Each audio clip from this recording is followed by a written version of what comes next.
కులానికి ఏది కావాలన్నా నేనున్నాను అనుకునే మన అన్న వద్దిరాజు రవిచంద్ర గారిని వచ్చి మాట్లాడాల్సిందిగా కోరుతున్నాను. ఈనాటి కాపు మున్నూరు కాపు ప్రతినిధుల అందరి గ్యాదరింగ్ సమావేశానికి వచ్చి వెళ్ళినట లక్ష్మణ్ అన్న వచ్చి వెళ్ళారు, తీన్మార్ మల్లన్న గారు, ఇంకా మంగబాబు గారు, విట్లన్న, వేదిక మీద ఉన్నటువంటి మిత్రులందరూ, చందు జనార్దన్ అన్న కానీ, కొండదేవే గారు రాష్ట్ర అధ్యక్షులు మున్నూరు కాపు సంఘం, సుధీర్ కుమార్ అన్న, శేషగిరిరావు గారు, తెలంగాణ విఠల్, బాజిరెడ్డి జగన్, జయపాల్ రెడ్డి గారు, గౌరీశంకర్ గారు, ఉసార్ రగన్న, లక్ష్మణ్ పటేల్, శ్రీనివాస్ గారు, రమేష్ నాయుడు గారు, రమేష్ గారు, మంగమ్మ గారు, పద్మక్క గారు, బండి పద్మక్క గారు, ముఖ్యంగా మా అన్న రామ్మోహన్ గారు తమిళనాడు చీఫ్ సెక్రటరీగా చేసి ఇక్కడ అందరి తెలంగాణ ఉన్నటువంటి కాపు మోహన్ గారి నేతృత్వంలో తీసుకువెళ్తే ఈ రాష్ట్రంలో ఉన్నటువంటి కొండాపూర్లో ఇక్కడే కానామెట్లో యశోద హాస్పిటల్ పక్కనే ఉన్నటువంటి విలువైన స్థలం 7 ఎకరాల భూమిని కేటాయించారు గౌరవనీయులు కేసీఆర్ గారు. అంటే పక్కన ఆంధ్రప్రదేశ్లో కేటాయించలేరు, ఈ ప్రపంచంలో ఈ భారతదేశంలో ఎక్కడ లేదు, కానీ తెలంగాణలో ఉన్న ఈ హైదరాబాద్లో అత్యంత విలువైన స్థలం కొద్ది సంవత్సరాల ముందే 2-3 సంవత్సరాల క్రితమే తెలంగాణలో ఉన్నటువంటి మున్నూరు కాపులకు కోకాపేటలో 5 ఎకరాలు అన్నవాళ్ళు మరి ఏం చెప్పారో కానీ కేసీఆర్ గారికి మాకంటే ఎక్కువ 7 ఎకరాల భూమి అయితే తెచ్చాడు. అంటే ఒక 1000 కోట్ల ఆస్తిని సంపాదించి పెట్టుకున్నారు ఇప్పుడు మీరు. అంటే మన అందరం ఆ 5 ఎకరాలైనా ఈ 7 ఎకరాలైనా 12 ఎకరాలు కలిపి అక్కడ ఇక్కడ కలిపి పంచుకుందాం, అంటే పంచుకోవడం మీద కన్స్ట్రక్షన్ చేద్దాము, సమస్యలను పంచుకుందాం, అందరం కలిసి ఉందామని చెప్పేసి నేను మాట్లాడుకుందాం, చర్చించుకుందాం, ఏమైనా ఉన్న కష్టాలు చెప్పుకుందాం, చేసుకుందామని చెప్పడం మూలాన అప్పుడప్పుడు కలుస్తూనే ఉన్నాం, మా ప్రయత్నాలు మేము చేస్తూనే ఉన్నాం. ఇక అక్కడనేమో ఓసీ, ఇక్కడనేమో మేము బీసీ. దీనికి పాపం వాళ్ళు కూడా ఆంధ్రాలో ఉద్యమాలు చేసి చేసి చేసి అలసిపోయి ఉంటారు. నేను అప్పుడు కేంద్రంలో కాంగ్రెస్ ప్రభుత్వం ఉన్నప్పుడు టూరిజం శాఖ మంత్రిగా ఉన్నటువంటి చిరంజీవి గారికి కూడా చెప్పడం జరిగింది. మేమందరం అప్పటి జేడీ లక్ష్మీనారాయణ గారు, అప్పుడు ఉన్నటువంటి అధికారులందరూ, రాజకీయ నాయకులందరూ కలిసి కూడా this is the right time, ఇప్పుడు మాత్రం మీరు అడిగితే వచ్చే అవకాశం ఉంటుంది, కొట్లాడదామని చెప్పడం కూడా జరిగింది. మీరు కూడా ఇక్కడ మాలాగానే బీసీలు ఉంటే ఈ అన్ని సమస్యలు సాల్వ్ అయిపోతాయి అనే ఉద్దేశం అప్పుడు చేశాం, కానీ ఎందుకో మరి ముందు పడలేదు. ఆ గ్యాపే ఇది క్లియర్గా కనబడుతుంది. ఒక దిక్కున ఓసీ, ఒక దిక్కున బీసీ, అక్కడ ఒక సర్నేమ్ వాళ్ళు అక్కడనేమో ఓసీ, ఇక్కడనేమో బీసీ అనేది. సార్ దీని గురించి మరోసారి కూర్చొని దీనికి కార్యాచరణ ఏందనేది చర్చించుకుందాం. మీరు దాన్ని ఏదో పెద్ద ఉద్యమం చేయాల్సి వస్తుంది. నేను ఒక దిక్కున ఒకరిని అడిగితే ఇప్పుడే ఉన్నామే, చాలా ఉన్నాము, ఇది కూడా కలిపితే 70%కి వెళ్ళిపోతుంది అంటే తప్పేముంది, ఎవరికి ఎంత ఉంటే అంత ఇవ్వడంలో తప్పేముంది? రాష్ట్ర జనాభాలో ఎవరు ఎంత శాతం ఉంటే వాళ్ళకి అంత రావడంలో తప్పేముంది? దాన్ని అడగడంలో తప్పేం లేదు, పాలకులు ఇవ్వడంలో కూడా తప్పు లేదు. లేనిది ఇవ్వమని అడుగుతలేరు కదా ఎవరైనా. ఎవరి కులస్తులు వాళ్ళు ఎంతమంది ఉంటే అంతమందికి న్యాయం చేయాలనే ప్రజలు కూడా కోరుకుంటారు, ప్రభుత్వాలు కూడా అట్లాగే ఉండాలి అనేది నా భావన. దాన్ని ఖచ్చితంగా ఆచరణ చేయాలి. ఇక్కడ ఇక పాయింట్కి వస్తేనేమో ఇక్కడ ఒక బూటకపు దొంగ సర్వే జరిగింది. దానికి పేరు శాస్త్రీయ సర్వే, కులగణన సర్వే అని చెప్తారు. దానికి ఎక్కడ శాస్త్రీయం లేదు, అంతా అశాస్త్రీయమే. అది శాస్త్రీయంగా చేశాము, పక్కాగా పర్ఫెక్ట్గా చేశామని చెప్పుకుంటున్నటువంటి కాంగ్రెస్ పార్టీలో ఉన్న బీసీ సోదరులు కూడా ఆలోచించాలి, వాళ్ళు కూడా ఆత్మవిమర్శ చేసుకోవాలి. అరే మన బీసీలకు అన్యాయం జరుగుతుంది, దీనికి నేను ఎట్లా కోఆపరేట్ చేయాలని ఆలోచించాలి వాళ్ళు కూడా. నేను ప్రతి మీటింగ్లో మాట్లాడుతున్నా, పిసిసి అధ్యక్షులు కూడా మహేష్ అన్న కూడా అడుగుతున్నా, పొన్నం ప్రభాకర్ గారిని కూడా అడుగుతున్నా, ఇంకా అక్కడ ఉన్న మిత్రులందరినీ కూడా అడుగుతున్నా. ఏదో కొద్ది రోజుల కోసం ఉండే ఈ మంత్రి పదవులు లేకపోతే ఈ పదవుల కోసమో చూసుకుంటే ఖచ్చితంగా కూడా చరిత్ర క్షమించదు. వాళ్ళు కూడా అంటారు, రేపు మీరే కదనే చేసింది, మీరే అప్పుడు అధ్యక్షులు ఉన్నారు, మీరే పిసిసి ప్రెసిడెంట్ ఉన్నారు, మీరు బీసీ శాఖ మంత్రి, అప్పుడు అడగలేదని తర్వాత వాళ్ళు కూడా అడుగుతారు. ఇప్పుడు సపోర్ట్ చేసినంత మాత్రాన మీకేదో పోతుందని, మీకు అది వస్తుందని, సపోర్ట్ చేయకపోతే పోతుందని భావించే కంటే మీరు నిజాన్ని బయటికి తీస్తే తెలంగాణ సమాజంలో ఉన్న మొత్తం బీసీలు మీకు ఎప్పటికీ అండగా ఉంటారని నేను ఒకసారి చెప్తున్నాను, మళ్ళీ రిక్వెస్ట్ చేస్తున్నాను, డిమాండ్ చేస్తున్నాను. బీసీలందరికీ న్యాయం చేయాలంటే మీరు బీసీలుగా ఉన్నప్పుడే చేయలేకపోతే ఇంకెప్పుడు చేస్తారు? అధికారంలో ఉన్నప్పుడు, మీ చేతిలో అధికారం ఉన్నప్పుడే చేయలేకపోతే ఇంకెప్పుడు చేస్తారు? ఎవరో ఒక్కరి కోసం ఆ డీటెయిల్స్ అన్ని చెప్పుంటారు అంతమంది. నేను మరొక్క నిమిషంలో ఆ డీటెయిల్స్ కూడా చెప్తా. 2014లో సమగ్ర కుటుంబ సర్వే చేశారు కేసీఆర్ గారు. ఒక్క రోజు చేశారు. అందులో విఠలన్న కూడా అప్పుడు భాగస్వామే. ఇక్కడ ఉన్న వాళ్ళు చాలా మంది భాగస్వాములే కేసీఆర్ గారితో ఉన్నారు. దుబాయ్లో ఉన్నోళ్ళు, గల్ఫ్లో ఉన్నోళ్ళు, అమెరికాలో ఉన్నోళ్ళు, ప్రపంచంలో ఎన్ని దేశాలలో ఉన్నారో మొత్తం తెలంగాణ బిడ్డలు అందరూ ఫ్లైట్ టికెట్లు కొనుక్కొని వచ్చి ఆ రోజు ఇక్కడ ఉండి వాళ్ళు సమగ్ర కుటుంబ సర్వేలో పార్టిసిపెంట్స్ అయ్యి వాళ్ళు మేము తెలంగాణ బిడ్డలం, మా కులం ఇది అని చెప్పుకొని వెళ్ళారు. అది సర్వే. ఆ ఒక్కరోజు చేసింది నిజంగా సర్వే. దాని ఫలితం కూడా ఉంది. నువ్వు ఆ రోజు చేస్తేనేమో 3,64,00,000 మంది కేసీఆర్ గారు చూపెడతారు. అందులో 1,85,00,000 మంది బీసీలు చూపెడతారు. ఇప్పుడేమో నువ్వు సర్వే చేస్తే 3,54,00,000 మందిని చూపెట్టి 1,64,00,000 మందినే బీసీలను చూపించావు. అంటే పాపం కరోనాలో కేసీఆర్ గారు కూడా కష్టపడి కాపాడుకుంటే ఈయన రాజకీయ క్రీడలో రాజకీయ దీంట్లో మాత్రం మహమ్మారిలో ఈ వైరస్లో మాత్రం 22 లక్షల మంది బీసీలను చంపేసిండే. సమాజ్ చేసి చంపేసిండు గౌరవనీయులు ముఖ్యమంత్రి రేవంత్ రెడ్డి గారు. దీనికి ఖచ్చితంగా కూడా ఏ బీసీ బిడ్డ, ఏ నాయకుడు ఎవరు కూడా ఇది సర్వే కరెక్ట్ అని ఇక్కడ ఒప్పుకుంటలేము. అందులో మున్నూరు కాపు, మా కాపు సోదరులు అందరం కలిసి కూడా మేము ఒప్పుకుంటలేము. ఇది మళ్ళీ దానికి అరే 364 అప్పుడు సర్వే చేస్తే మనం 354 చేసినాం ఎట్లా అని చెప్పేసి ఆలోచించి 3.1% సర్వే జరగలేదు అని చెప్పి ఆ లెక్క మ్యాచ్ చేయడానికి చేసే ఒక ప్రయత్నం, అది నిష్ఫలమైన ప్రయత్నం. అది దాన్ని ఎవరు ఒప్పుకుంటలేరు. ఖచ్చితంగా కూడా మళ్ళీ మొత్తం రీసర్వే జరగాల్సిందే. కుల గణన అనే సర్వే చేసినప్పుడు 57 నుంచి 75 పాయింట్లతో ముందుకెళ్ళి జనాన్ని భయపెట్టాల్సినంత అవసరం లేదు. సర్వేలో ఎవరు డీటెయిల్స్ ఇవ్వాలన్నా భయపడుతుండే.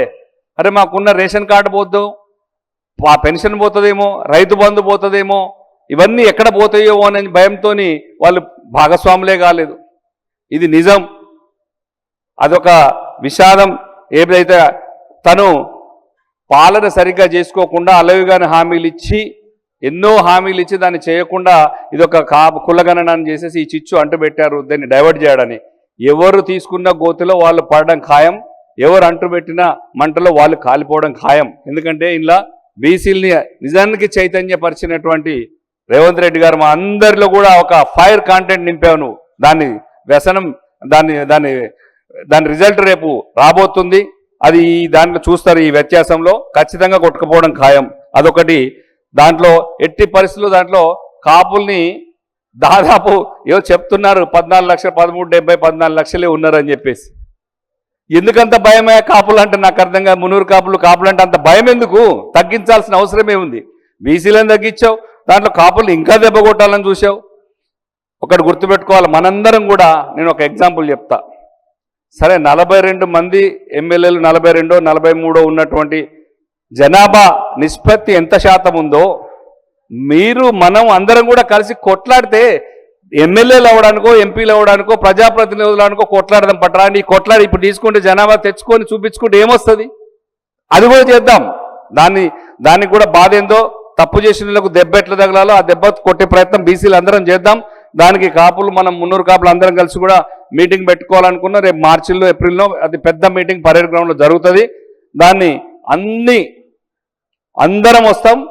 ఎలా బుద్ధి చెప్పాలో ఒక మీటింగ్తోనే, ఆ బహిరంగ సభతో, పరేడ్ గ్రౌండ్లో జరగబోయే పరేడ్ గ్రౌండ్ ఆ సభతోనే ఈ తెలంగాణ రాష్ట్రంలో మంట వచ్చింది రా భాయ్. మున్నూరు కాపు బిడ్డలు, కాపులు అందరూ కలిసి మంట మండుతున్నారు, అనవసరంగా అంటించడం ఇదని చెప్పేసి బాధపడే విధంగా అతిపెద్ద మీటింగ్ అయితే పెడుతున్నాం. అది త్వరలో జరగాలని మనస్ఫూర్తిగా కోరుకుంటాం.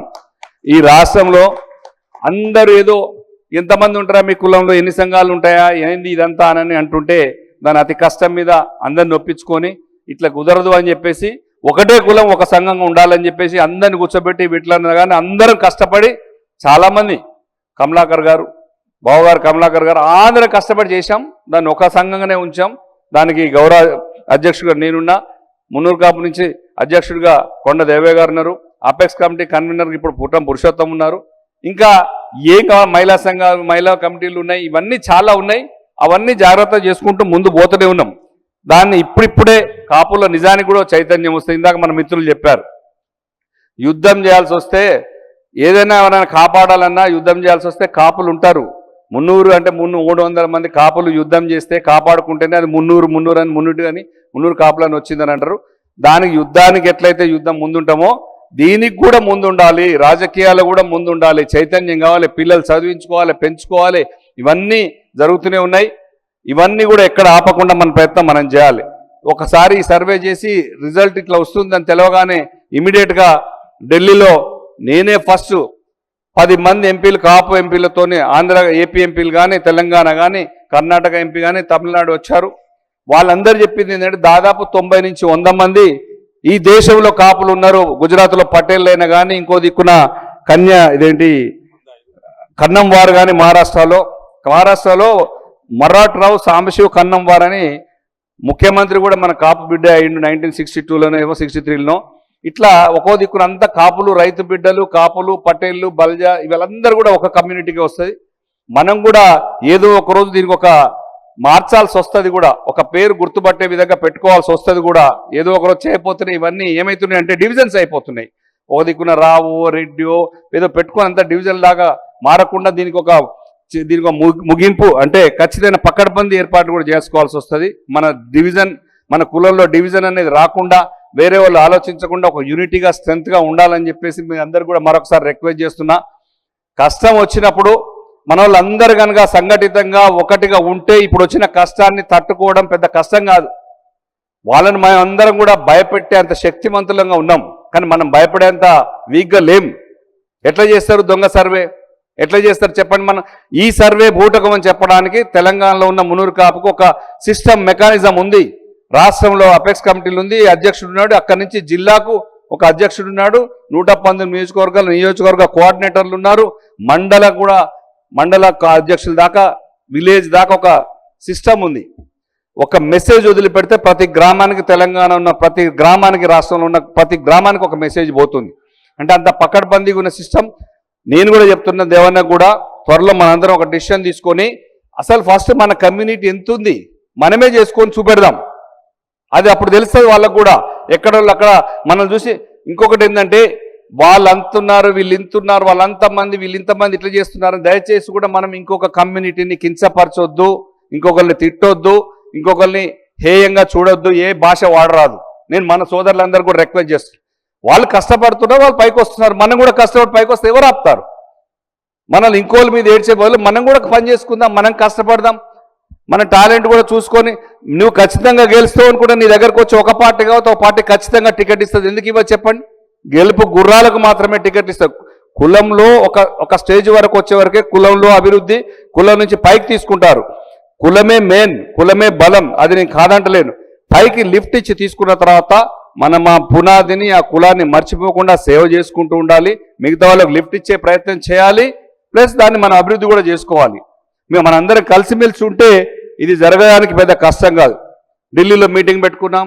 నెక్స్ట్ ఇమీడియట్గా పార్టీలకు అతీతంగా అందరం కలిసి కూడా రాజరాజేశ్వర గార్డెన్లో సెకండ్ మీటింగ్ పెట్టుకొని ఇప్పుడు థర్డ్ కూడా ఇక్కడ సత్యభారతిలో ఇక్కడ కన్వెన్షన్లో చేసుకోవడం జరిగింది. మంగబాబు గారు ఇదంతా చేసి మేమేదో ల్యాండ్ ఇస్తే, కేసీఆర్ గారు ల్యాండ్ ఇస్తే ఎవరో వేసి పిల్లేశారో ఏదో చేశారో, ఏదో ఇబ్బంది పెట్టే ప్రయత్నం చేశారు, కన్స్ట్రక్షన్ చేయొద్దు అని. అది ఏమవుతుందో చేస్తే ఇచ్చింది పోతుందా?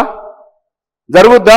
ఒక కులానికి ఇచ్చింది నువ్వు వెనక్కి తీసుకున్నావు అనుకో, ఇక ఆ కులాలు అందరూ మంటతో ఒక్కుంటారు. బీసీలకు ఇది మాకు ముఖ్యంగా కూడా ఆత్మగౌరవం, ఇది దెబ్బతిన్నది. ఇది దీని మంటలో ఖచ్చితంగా ఎవరైతే నష్టపెడతారో వాళ్ళు ఖచ్చితంగా కాలిపోవడం ఖాయం. మేమేం అడుగుతలేం, మేము ఎంతున్నామో మాకంతే ఏమంటున్నాం. మేమేం గుంజుకోవట్లేదు కదా, కష్టపడుతున్నాం. మాకేం జరుగుతుంది, మాకు న్యాయం చేయమని అడుగుతున్నాం. కులాన్ని తగ్గించి అన్ని తగ్గించేసి ఇచ్చిన ల్యాండ్లో కూడా కన్స్ట్రక్షన్ చేయొద్దని చెప్పేసి ఆపే ప్రయత్నాలు చేస్తే మొత్తం ఎట్లయితుందంటే, పిల్లి కూడా ఒక రూమ్లో వేస్తే బయట ఉన్నసి ఒక రూమ్లో వేసి కొడుతుంటే అది కూడా పులిలాగా విజృంభిస్తుంది. కాపులే కదా ఏం కాదనుకొని, కాపులు మున్నూరు కాపులు ఏం కాదని అనుకోకండి. అందరూ ఒకటైతే ఎనీ కమ్యూనిటీ ఎవరికైనా బాధ కలిగితే వాళ్ళు తీవ్ర రూపం దాల్చక తప్పదు. ఆ పరిస్థితి ప్రభుత్వాల్లో ఎవరైనా తెచ్చుకోవద్దని చెప్పేసి చెప్తున్నాను. మీరు ఎందుకు తక్కువ చేసి చూపించాలి? ఒక కమ్యూనిటీకి ఇచ్చినట్టు ల్యాండ్లో కన్స్ట్రక్షన్ చేయొద్దని ఎందుకు చెప్పాలి? ఇవన్నీ తప్పు.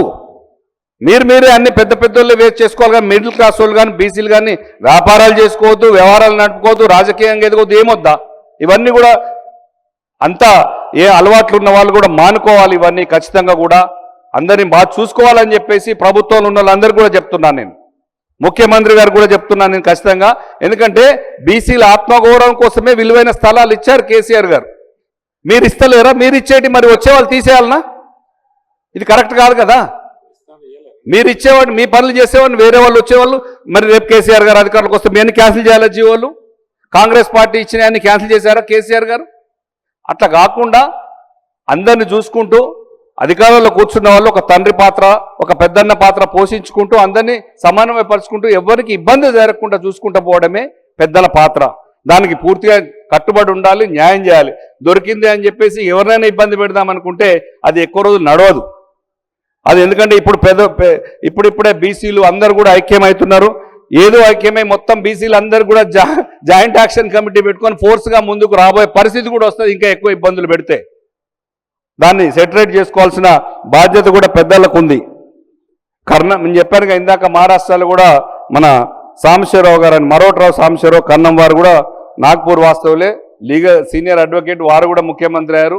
నాకు చెప్పారు అక్కడ కూడా చాలా మంది ఉన్నారు, ఎమ్మెల్యేలు ఉన్నారు, ఎంపీలు ఉన్నారు, గుజరాత్లో ఉన్నారు.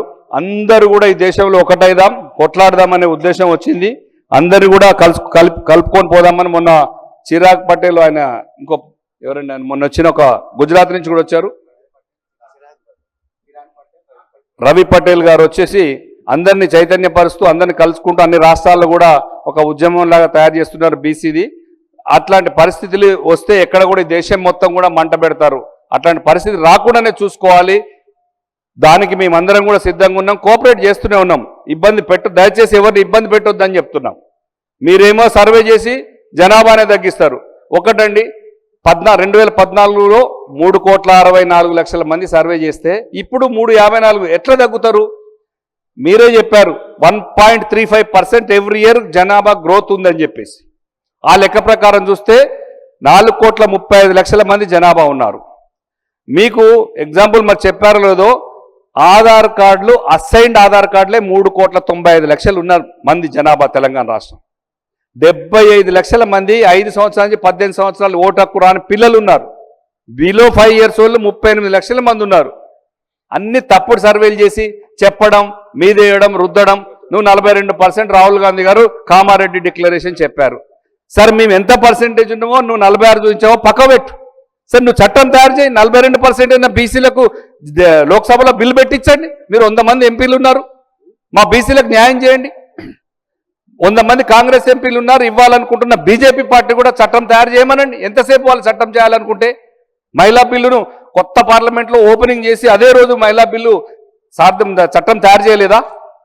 బీసీలకు కూడా న్యాయం చేయండి. మహిళా బిల్లు 33% చేసి రెడీ పెట్టినటువంటి చట్టాన్ని మీరు ఇంప్లిమెంట్ చేయాలంటే కూడా బీసీల రిజర్వేషన్, బీసీల కులగణన చేసి బీసీ రిజర్వేషన్ పెడితేనే మహిళా రిజర్వేషన్ బిల్లు కూడా అమల్లోకి వస్తుంది. నేను మోడీ గారు కూడా ఇంతకుముందు కలిసి మన వాళ్ళందరూ కూడా చెప్పడం జరిగింది, సంజయ్ అన్న కానీ కిషన్ రెడ్డి గారు కానీ, అన్న బీసీలకు ఒక పోర్ట్ఫోలియో లేదే, ఒక బీసీలో ఒక పోర్ట్ఫోలియో ఇవ్వండి, ఒక మంత్రిత్వ శాఖ ఇస్తే వాళ్ళకి చెప్పుకుంటారు దేశంలో. అది కూడా లేదు. ఆయన ఒక బీసీ మంత్రిగా ప్రధానమంత్రిగా ఉన్నటువంటి ఆయన అధీనంలో ఉన్నటువంటి ఆయన ఆధ్వర్యంలో ఏర్పడినటువంటి ప్రభుత్వాలలో 3 ప్రభుత్వాలలోనే బీసీలకు లేకపోతే ఇంకెప్పుడు ఉంటుంది? అది కూడా సీరియస్గానే తీసుకొని చెప్పడం జరిగింది. కాపులు అంటే మనం రైతులం, రైతు బిడ్డలం, మనం అన్నం పెట్టి తింటూ కాదు, మనందరికీ కూడా మన పక్కన ఉన్న వాళ్ళందరికీ కూడా పెడతాం. వాళ్ళందరినీ మిగతా కులాలను కాపాడుకుంటూ పోతాం. ఇక ఇక్కడ ఉన్నాయని చెప్తాడు బీసీల పట్ల నాకు అంతుంది 42% ఉందని. ఎంతమంది అనేది ఒక పొన్నం ప్రభాకర్ గారు, ఒక కొండా సురేఖ గారు మంత్రి పదవులు. 18 మంది ఛాన్స్ ఉంటే మీరు 11 మంది, ఇప్పుడు 12 మంది ఉంటే దాంట్లో ఇద్దరేనా? మరి కనీసం రేపు రాబోయే 6 క్యాబినెట్ ఎక్స్పెన్షన్లను 6 బీసీలకు ఇవ్వండి. ఒక స్వాతంత్రం వచ్చిన దగ్గర నుంచి అన్న ఇప్పటి వరకు ఒక కాపు మంత్రి లేకుండా ఉన్న ప్రభుత్వం ఈ 14 నెలల్లో ఇది ఒకటే. ఇప్పటి వరకు అట్లాంటిది జరగలే. ఇదేం అన్యాయం? ఒక కాపు ఉండడు, ఒక యాదవ్ ఉండడు, ఒక ముదిరాజు ఉండడు, ఒక ముస్లిం ఉండడు, ఎవరు లేరు, ఎవరు ఉండరు. ఇక ఉన్నోళ్ళే ఇంకా కావాలట కొట్టుకుంటా ఉన్నారు, ఉన్నోళ్ళకే ఇంకా కావాలి. ఇది తీవ్రమైన అన్యాయం. ఇది బీసీలకు ఖచ్చితంగా కూడా మిగిలినటువంటి 6 మంత్రి పదవులు ఖచ్చితంగా బీసీలకే ఇవ్వాలని చెప్పేసి నేను డిమాండ్ చేస్తున్నాను. ఇది జరగాలి ఖచ్చితంగా కూడా. ఇంకా పక్కనే పవన్ కళ్యాణ్ గారు చూపించారు తెలంగాణ ఆంధ్ర రాష్ట్రంలో కాపుల పాత్ర ఎట్లా ఉందని చెప్పేసి. ఎప్పుడన్నా ఉండేనా అన్న? ఒక డిప్యూటీ సీఎం ఫోటో పెట్టుకునేది ఆఫీసులలో ఉండేనా? ఫస్ట్ టైం ఆ పరిస్థితి ఆంధ్రప్రదేశ్ రాష్ట్రానికి వచ్చింది. గుర్తించారు వాళ్ళు. ఆంధ్రప్రదేశ్ రాష్ట్రానికి ఆ పరిస్థితి తెచ్చాడు పవన్ కళ్యాణ్ గారు. మిగతా ఇక్కడ కూడా తెలంగాణలో జరగాలి కదా. మనందరం మనమే కాదు బీసీలు అందరిని కలుపుకొని పోతే మన వాటా ఖచ్చితంగా కూడా ఈ 18 మంది మంత్రుల్లో మన వాటా మనకు ఉంటుంది, ఎమ్మెల్యేలు ఉంటాం, అన్నీ ఉంటాం. మేము ఏదో కావాలని కూడా కోరతలేం. మేము జనాభా నిష్పత్తి ఎంత ప్రకారం ఉందో అంత ప్రకారం మాకు న్యాయం చేయమని అడుగుతున్నాం. మీరు ఏది చేయకపోతే చివరికి అక్కడికి వస్తే కొట్లాడాల్సి వస్తుంది. అది చేసుకుంటూ పోండి, ఎవరు బతుకోవాలి హ్యాపీగా బతుకోవచ్చు, దానికి తప్పేం లేదు, మేమేమి అంటలేం. ఆ పవన్ కళ్యాణ్ గారు నిజానికి కూడా ఆంధ్రలో ఒక మంచి గుర్తింపు తెచ్చారు. ఖచ్చితంగా కూడా మనందరం ఐక్యమైతే తెలంగాణలో కూడా మనం ఎవరిని తీసుకురావాలన్నా కూడా అధికారంలోకి ఎవరు రావాలన్నా కూడా మనందరం కలిసిమెలిసి ఉంటే అది సాధ్యమవుతుంది అని చెప్పేసి మరొకసారి నేను గుర్తు చేస్తున్నా. ఇంకోటి ఏంటంటే ఖచ్చితంగా కూడా తెలంగాణలో ఉన్నటువంటి మున్నూరు కాపు కానీ మన దగ్గర ఉన్నటువంటి ఆంధ్ర కాపులు కానీ మేమంతా ఒకటే. అక్కడ ఓసీ కావచ్చు, ఇక్కడ బీసీ కావచ్చు, మేమంతా ఒకటే. అందరం ఒకటిగా ఉందాం, యూనిటీగా ఉందాం, సంఘటితంగా ఉందాం, ఎవరి కష్టాలు వారు షేర్ చేసుకుందాం. దాంట్లో ఎట్లాంటి ప్రాబ్లం లేదు. ఖచ్చితంగా నెక్స్ట్ మంత్ మార్చిలో కానీ ఏప్రిల్లో కానీ పెద్ద మీటింగ్ పెట్టాలనుకుంటున్నాం. ఆ మీటింగ్ ఒకటికి అందరం కలిసి సక్సెస్ చేద్దాం. దాని తర్వాత పరిణామాలు చాలా అనుకూలంగా మనకు మారుతాయని చెప్పేసి నేను మరొకసారి గుర్తు చేస్తున్నా, రిక్వెస్ట్ చేస్తున్నా. ఖచ్చితంగా ఏంటంటే మనకు న్యాయం చేసిన వాళ్ళని మనం గుర్తుపెట్టుకుంటాం. మనకు విలువైన భూమి ఇచ్చిర్రు, దాన్ని నిలబెట్టుకోవాలి, దానికి బిల్డింగ్లు కట్టుకోవాలి, కోకాపేటలు కట్టుకోవాలి, ఇక్కడ కట్టుకోవాలి, అందరం మంచిగా ముందుకు పోదామని చెప్పేసి మరొకసారి రిక్వెస్ట్ చేస్తూ అందరం కలిసిమెలిసి ఉండాలని చెప్పేసి ఇంత మంచి ప్రోగ్రామ్ అరేంజ్ చేసిన మంగబాబు గారు, రామ్మోహన్ గారు అందరికీ కూడా హృదయపూర్వక ధన్యవాదాలు తెలుపుకుంటూ సెలవు తీసుకుంటున్నాను. Thank you.